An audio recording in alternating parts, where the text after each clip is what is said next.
살면서 당황스럽고 당혹스러운 그런 상황에 부딪힐 때가 있죠. 당혹스럽고 당황스러운 상황 중에서 즐거운 또 행복한 당혹스러움 또 당황스러운 그런 상황도 있기는 합니다. 당혹스러움 그리고 확신을 가지는 것. 한번 여러분이 각자가 자신을 한번 이렇게 생각해 보세요. 나는 이 두 가지 분위기 중에서 어떤 분위기가 좀 더 많은지. 물론 사람이 매일 날마다 당황스럽고 당혹스럽고 그런 사람은 없습니다. 또 어떤 경우에도 나는 확신한다. 그러니까 이 세상이 두 쪽이 나도 나는 확신을 잃어버린 적이 없다. 이런 사람도 세상엔 없습니다. 근데 내 삶의 전반적인 분위기, 또 내 마음의 어떤 습관, 상태, 이게 이 둘 중에서 어느 쪽으로 좀 더 많이 있습니까? 좋은 것은 당연하게 확신을 가지는 것입니다. 내가 갖고 있는 삶의 가치관, 또는 내 삶의 습관, 또는 내가 가진 생각, 그 어떤 것이 누구랑 얘기해도 또 어떤 상황에서도 나는 확신한다. 나는 이게 옳다고 믿는다. 또 인생을 살아가면서 이런저런 상황에서 누가 봐도 저 사람이 주장하고 또 저 사람이 살아가는 삶의 모습은 저거는 맞아. 이렇게 되면 굉장히 커다란 행복이겠죠. 오늘 성경 요한복음 9장인데요. 근데 요한복음 9장 제가 뒤쪽 부분을 설교 본문으로 선택했는데 오늘 제가 요한복음 9장을 전체적으로 다 말씀을 드리겠습니다. 그런데 여기에 바로 그 주제가 나옵니다. 당혹스러움, 그리고 반대쪽에는 아주 분명한 확신. 오늘 요한복음 9장에는 날 때부터 앞을 보지 못하는 시각장애인이 등장을 하죠. 이 사람은 자기 인생길을 걸어오면서 많이 비관했을 것입니다. 자기 삶을 저주까지 했을지도 모르겠습니다. 이 사람이 살아오면서 얼마나 불안한 나날이 많았을까요? 앞을 보지 못하는 시각장애인 이런 분들을 보면 당연히 이게 앞을 보지 못하기 때문에 행동이 느리고 또 행동이 분명한 확신을 가지고 움직이거나 그러지 못하죠. 근데 사실은 그런 것은 마음속에도 영향을 끼칠 수가 있겠지요. 하여튼 오늘 여기 등장하는 태어날 때부터 앞을 보지 못하는 시각장애인, 이 사람의 삶은 얼마나 당혹스러운 상황을 많이 겪으면서 인생 여정을 걸어왔을까요? 근데 이 사람이 예수 그리스도를 만나면서 이 사람의 삶의 모습이 바뀝니다. 오늘 요한복음 9장에는 이 사람이 예수님을 만나서 눈을 뜨게 되면서 확신을 가지고 그리고 다른 사람과 대화하면서도 아주 분명하고 확신 있게 그렇게 대화하는 장면이 오늘 요한복음 9장에 기록되어 있습니다. 그런데 이 사람하고, 그러니까 눈뜬 이 사람하고 반대쪽에 있는 사람이 바리새인들입니다. 바리새인들은 그 당시 유대 사회에서는 그 사람들처럼 확신이 강하고 그 사람들처럼 자신만만하고 또 그 사람들처럼 세도가 당당한 사람들이 없었습니다. 그런데 이 사람들이 날 때부터 맹인인 이 한 사람이 치료받으면서 앞을 보게 되면서 이 사건하고 연관해서 이 바리새인들이 당혹스러워합니다. 근데 아주 불쌍할 정도로 당황스러워합니다. 그런 모습이 오늘 여기 요한복음 9장에 기록이 되어 있습니다. 그러니까 그 날 때부터 맹인인 사람이 예수님에 의해서 앞을 보게 되면서 이 두 개가 바뀌는 거예요. 태어날 때부터 늘 당혹스러움 속에서 주저하면서 자신 없이 살았던 이 사람은 더 할 수 없이 아주 확실하게 자기 입장을 얘기하고 자기 의견을 얘기하고 상황을 설명합니다. 그런데 바리새인들은 당황스러워하고 또 심지어는 쩔쩔매면서 이 상황을 어떻게 처리할 줄 모르는 그런 모습이 오늘 성경 본문에 기록이 되어 있습니다. 제가 이 눈뜬 이 사람을 중심으로 이분이 했던 말 또는 이분의 태도 이런 걸 한번 이렇게 살펴볼 거예요. 그러면 바리새인들의 당혹스러운 모습은 자연스럽게 드러날 것입니다. 자, 시각장애인 이 사람 먼저 볼까요? 이 사람에게 자신이 눈을 떴다, 뭐 이거는 아주 명백했죠. 어떤 상황에서도 부인할 수 없는 사실이었습니다. 뭐 아주 단적으로 얘기한다면 세상이 두 쪽이 나도 나 전에 앞을 보지 못했는데 이제 눈을 떴다, 나 지금은 볼 수 있다, 뭐 이것처럼 명백한 것이 어디 있었겠어요. 사람들이 그 사람에 관해서 이렇게 저렇게 말이 많았습니다. 야, 이 사람 그 사람이 맞아? 앞을 보지 못하는 그 사람 맞아? 아니야, 그 사람 아닌 것 같은데. 아니, 어떻게 앞을 보지 못하는 사람이 눈을 뜨겠어? 그러면서 사람들이 그 사람에게 어떻게 된 일인지 묻습니다. 그랬더니 그 사람이 이렇게 대답합니다. 요한복음 9장 9절. 그 사람이 딱 한 말만 아주 뽑으면 이렇습니다. 내가 그라.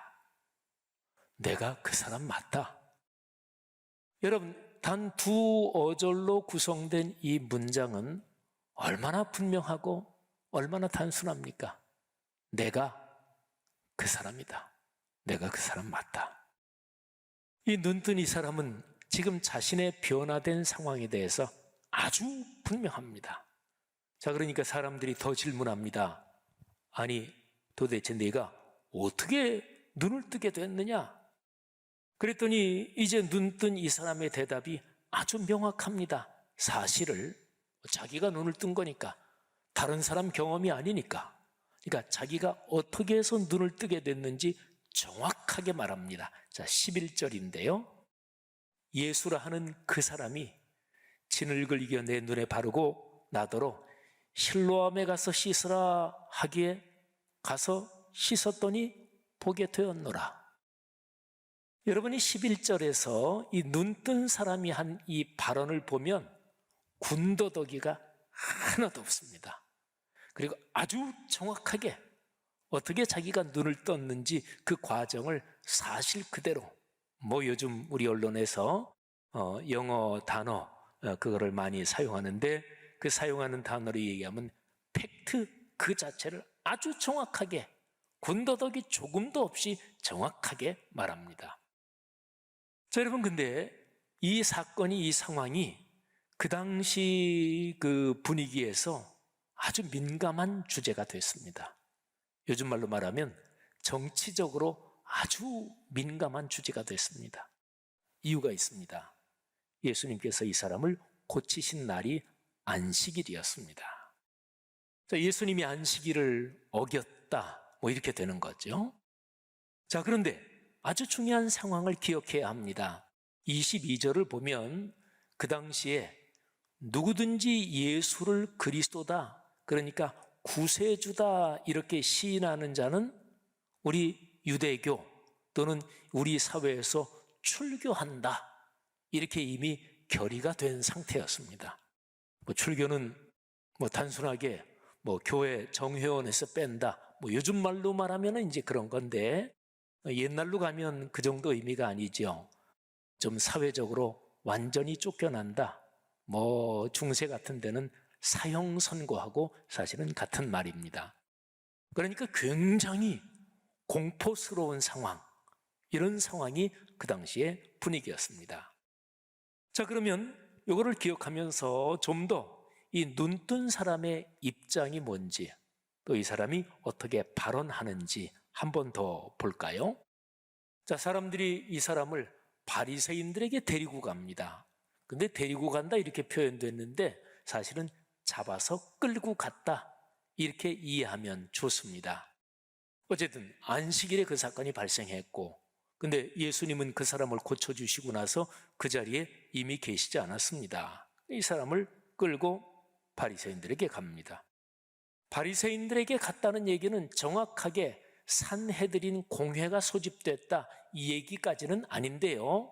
아무튼 바리새인들이 이 상황에 대해서 그 사람을 조사하고 신문하는 거예요. 그래서 바리새인들이 묻습니다. 내가 앞을 보지 못하는 맹인이었다던데 어떻게 해서 눈을 뜨게 됐느냐?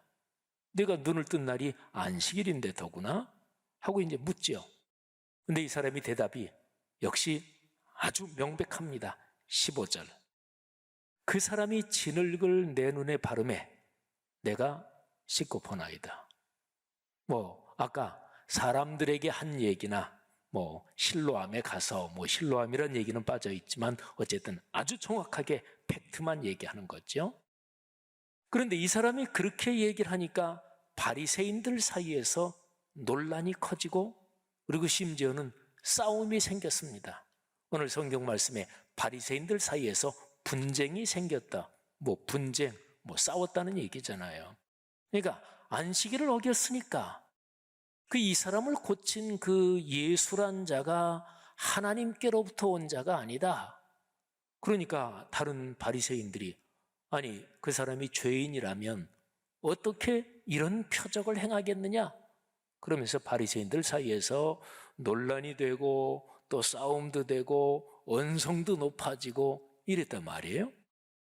그래서 그 눈뜬 사람에게 다시 한번 묻습니다. 그러니까 상황을 짐작해 보건대 눈뜬 사람한테 처음에 그렇게 듣고 나서 잠깐 좀 나가 있어라 그랬든지 아니면 그 자리에 그냥 있는 자리에서 서로들 논쟁을 벌이다가 다시 그 사람에게 묻습니다. 자, 17절인데 근데 이 17절 질문에서 이 바리새인들이 얼마나 당혹스러워하는지 이제 그게 보입니다. 자, 이렇게 질문합니다. 그 사람이 내 눈을 뜨게 하였으니 너는 그를 어떠한 사람이라 하느냐? 너는 그 예수란 자가 어떤 사람이라고 생각하느냐? 여러분, 바리새인들이 이거를 물을 필요가 없습니다. 그야말로 그 당시 유대 사회에서 가장 권세가 있고 또 바리새인들 중에서도 존경받는 니고데모나 또는 아리마대 요셉같이 존경받는 분들도 계셨으니까 그런 분들은 진짜로 훌륭한 분들이지요. 그런 바리새인 집단하고 비교하자면 이 태어날 때부터 앞을 못 보는 이 사람은 그야말로 버러지 같은 인생을 사는 사람입니다. 근데 바리새인들이 이 사람에게 이 사람의 눈을 뜨게 한 그 예수에 대해서 네 의견은 어떠냐? 이렇게 물을 필요가 전혀 없는 거죠. 근데 그렇게 묻습니다. 너는 그를 어떠한 사람이라고 생각하느냐? 네 사람이 대답을 합니다. 지금 대답을 하는 거는 팩트, 사실을 대답하는 게 아니에요. 자기 의견을 얘기합니다. 선지자입니다. 자, 보세요. 바리새인들이 얼마나 당혹스러웠겠어요. 그래서 이 사람의 부모를 이제 소환을 합니다. 그런데 아까 제가 말씀드린 대로 예수를 그리스도라고 시인하면 그 사람은 출교시킨다. 근데 이런 상황을 이 눈뜬 사람도 알아요. 그런데 눈뜬 사람이 그 사람을 나는 그리스도라고 생각합니다. 그리스도라고는 안 했지만 선지자입니다. 이렇게 얘기한 거는 굉장한 위험 부담을 감수한 거죠. 그러니까 눈뜬 사람은 그만큼 확신이 있었어요. 자, 부모를 불러서 물어봅니다. 그랬더니 부모들이 대답을 안 해요. 우리 아들 다 컸습니다. 우린 몰라요. 그 사람 우리 아들이 어떻게 눈 떴는지. 근데 다 컸으니까 아들한테 물어보세요. 근데 바로 이 부모가 이렇게 대답을 하는 데서 아까 얘기한 그 구절이 나오는 거예요. 22절. 예수를 그리스도로 시인하는 사람은 출교시키기로 결의했기 때문에 이 부모들이 무서워서 대답을 안 하고 그렇게 이제 얘기를 하는 거예요. 바리새인들의 당혹스러움이 더 커집니다. 그래서 눈뜬 사람을 다시 한번 소환합니다. 여러분, 바리새인들이 얼마나 이 상황을 해결하지 못하고 쩔쩔매는지 상황이 점점 명백해지죠. 자, 두 번째로 소환해서 조사합니다. 사실관계는 첫 번째 소환에서 이미 명백해졌어요. 너 날 때부터 암 못 보던 게 맞냐? 맞다. 그런데 예수란 사람 때문에 네가 눈을 뜨게 됐느냐? 그것도 맞다. 사실관계는 첫 번째 소환에서 명백해졌잖아요. 두 번째 풀입니다. 바리새인들이 굉장히 당혹스러워하면서 그러면서 이렇게 얘기합니다. 요한복음 9장 24절부터 34절에 기록된 대화, 제가 오늘 성경 본문으로 선택한 그 구절입니다.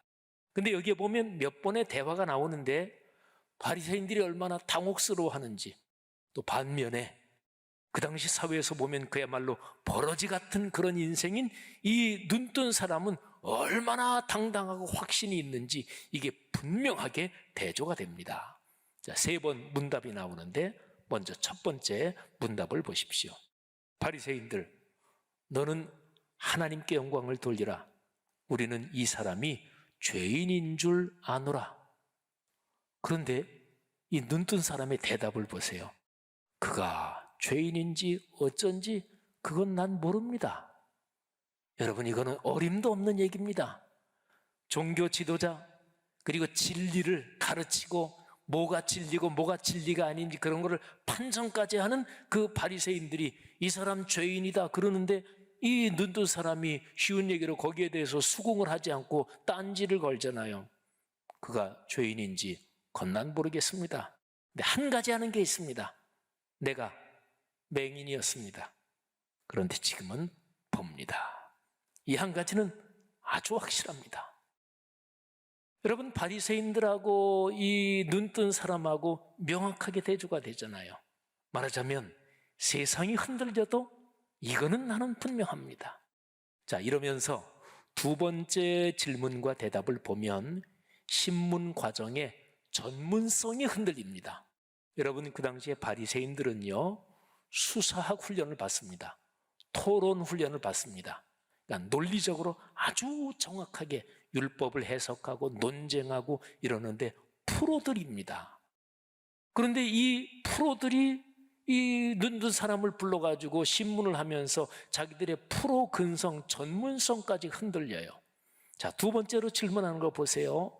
눈뜬 사람이 사실관계에 대한 내용을 넘어서서 자신의 입장과 생각을 이제는 과감하게 얘기합니다. 바리새인들 두 번째 대화, 그 사람이 내게 무엇을 했느냐, 어떻게 내 눈을 뜨게 하였느냐, 이건 사실은 첫 번째 소환에서 다 끝난 얘기거든요. 그러니까 눈뜬 사람이 이렇게 얘기합니다. 아이고 답답들 하시오. 물론 여기 성경 말씀 그대로 읽으면 내가 이미 일렀어도 듣지 아니하고 어찌하여 다시 듣고자 하나이까? 당신들도 그의 제자가 되려 하나이까? 이거는 뭐 도발을 하는 거죠. 자, 세 번째 대화를 볼까요? 바리새인들의 입장은 아주 그냥 엉망진창이 됩니다. 자, 체면이 말이 아니게 되는 건데 보세요. 바리새인들 욕을 합니다. 욕을 하면서 너는 그의 제자이나 우리는 모세의 제자라. 하나님이 모세에게는 말씀하신 줄을 우리가 알거니와 이 사람은 어디서 왔는지 알지 못하노라. 이제는 눈뜬 사람이 길게 얘기합니다. 길게. 이 사람이 바리새인들 앞에서 무슨 자기 의견이든 주장이든 사실관계든 길게 얘기할 계제가 아닙니다. 근데 보세요. 이상하다. 이 사람이 내 눈을 뜨게 하였을 때 당신들은 그가 어디서 왔는지 알지 못하는도다. 하나님이 죄인의 말을 듣지 아니하시고 경건하여 그의 뜻대로 행하는 자의 말은 들으시는 줄을 우리가 아나이다. 이제는 아예 가르치잖아요. 창세 이후로 맹인으로 난 자의 눈을 뜨게 하였다 함을 듣지 못하였으니 뭐 이제 눈뜬 사람이 창세 이후 뭐 이런 언급까지 하면서 그런 게 한 번도 그런 일이 없었는데 이 사람이 하나님께로부터 오지 아니하였으면 아무 일도 할 수 없으리이다. 눈뜬 사람의 얘기는 아주 정확하게 예수 그분은 하나님께로부터 온 사람이다. 이렇게 해야 대놓고 얘기하잖아요. 보통 때 같으면 이 바리새인들이 이 사람을 잡아 가두든지 그야말로 좀 혹독하게 다루든지, 근데 이 바리새인들이 그 사람을 어쩌지 못합니다. 눈뜬 사람을 쫓아내면서 이렇게 얘기합니다. 네가 온전히 죄 가운데서 나서 우리를 가르치느냐. 여러분, 9장에 나오는 전체 이 사건의 진행을 눈뜬 이 사람의 발언 또는 이 사람의 태도, 이 사람의 모습, 이거를 중심으로 바리새인들하고 대조를 하면서 봤어요. 명백하죠. 사랑하신 여러분, 이 눈뜬 이 사람은 그 당시 사회적으로 보면 진짜로 별 볼 일 없는 사람이었는데 진짜로 삶이 아주 천하고 비참한 사람이었는데 어쩌면 이렇게 당당할 수 있었습니까? 이 사람이 무엇 때문에 이렇게 변했지요? 그건 딱 한 가지입니다. 예수 그리스도를 만나서 눈을 떴습니다. 오늘 여기 성경 본문에서 조금 더 밑으로 내려가면 예수님이 이 사람을 다시 만납니다. 그러면서 네가 인자를 믿느냐? 이 사람이 그 사람이 누굽니까? 그분이 누굽니까? 제가 믿기를 원합니다. 너하고 지금 얘기하고 있는 내가 그다. 그럴 때 그 눈 뜬 사람이 고백을 하죠. 제가 믿습니다. 그러니까 예수님을 주님으로 확실하게 믿는다고 고백을 하는 거지요. 사랑하신 여러분, 그리스도인은 이 세상 가운데 살면서 흔들릴 이유가 사실은 없는 사람들입니다. 눈뜬 이 사람처럼 예수 그리스도를 만나서 확실하게 하나님의 자녀가 됐고 또 예수 그리스도 그분과 동행하면서 사는 사람들이 그리스도인이잖아요. 우리가 찬양, 아주 유명한 찬양이죠. 나 같은 죄인 살리신 주 은혜 고마워. 주 은혜가 너무너무 놀라워. 그는 존 뉴턴이라는 노예 상인이었던 사람이 예수님을 인격적으로 만나고 나서 그러면서 노예 상인, 당연히 그거를 그만두고 복음을 전하는 전도자가 돼서 자신의 과거 생활을 돌이키면서 그러면서 작시한 그 가사가 나 같은 죄인 살리신 어메이징 그레이스, 바로 그 찬양의 가사입니다. 기독교 2000년 역사에는 예수 그리스도 때문에 삶이 변화돼서 더할 수 없는 확신을 가지고 인생길을 걸어간 수많은 구름같이 둘러싼 화다한 증인들이 있습니다. 여러분, 우리가 믿는 신앙은 그런 흐름, 그게 이어지고 있는 거예요. 그런데 그런 흐름이 이어지고 있는 그 신앙을 얻은, 그 신앙을 본받은 우리 자신의 모습은 어떠합니까? 여러분의 삶에 이런저런 상황, 어떤 거든지 좋아요. 당혹스럽고 당황스럽고 또는 내 삶이 이렇게 불안할까? 혹시 그런 분이 계십니까? 신앙적으로 보면 근본적인 지점을 다시 점검해야 합니다. 내가 예수 그리스도의 십자가의 보혈로 구원받은 구원의 확신이 내 삶 중에 희미해진 겁니다. 근본적으로 파고 들어가면 사실은 거기에 근본 원인이 있는 것이고요.